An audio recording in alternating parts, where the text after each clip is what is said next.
كل يوم لاله كنتقاسموا معاك مجموعه من الحيل والافكار المنزليه اللي غتخليك انك تربحي الوقت في رمضان. شنو هما الحويجات اللي كنوجدوهم على اتساع اللي ممكن نحتفظوا بهم في المجمد لمده طويله؟ كيفاش ممكن ايضا نحتفظوا حتى على بعض الانواع ديال المعسلات او القنينطات او البريوات او نوجدوا بعض الانواع ديال الشرموله او العطريه. فانت لاله ممكن تشاركي معنا دائما على راديو اصوات، وكل يوم الفائزه غدي في ايديها قفه عامره بالمنتوجات ديال ضمتي. وكل خميس كل خميس عندنا السحب ديال القرعه، والفائزه غاده تربح عجانه من النوع الرفيع. حد موفق كنتمنوه لكل الاخوات.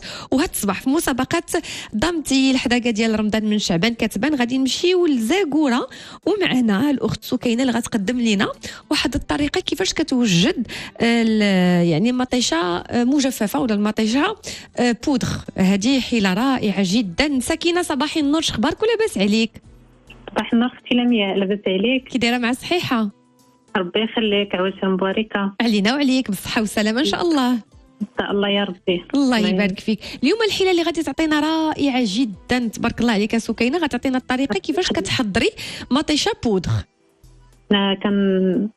المهم كناخذوا مطيشه، كنغسلوها مزيان مع كتكون عندنا موجوده في البلاد كيحرتوها وكتكون طريه وحامضه وزوينه. المهم كناخذوها نقطعوها على 4 حتى نساليو الكميه اللي عندنا. ونديروا ليها شويه الملحه صافي، ونكرموها في الشمس مزيان تتكرم صافي. وكنطحنوها في الطحانه ديال العطريه حتى تولي بودغ. ونديرها في قرعه ديال الزاج، وكنستعملها في الحريره ديال رمضان، في الصوص ديال البيتزا. المهم كتنفعنا في الشيوات ديال رمضان. هذه الطريقه معروفه عندنا هنا في زاكوره. كتجفوا بها يعني المطيشه ولا لا؟ عطاك الله الصحه والراحه.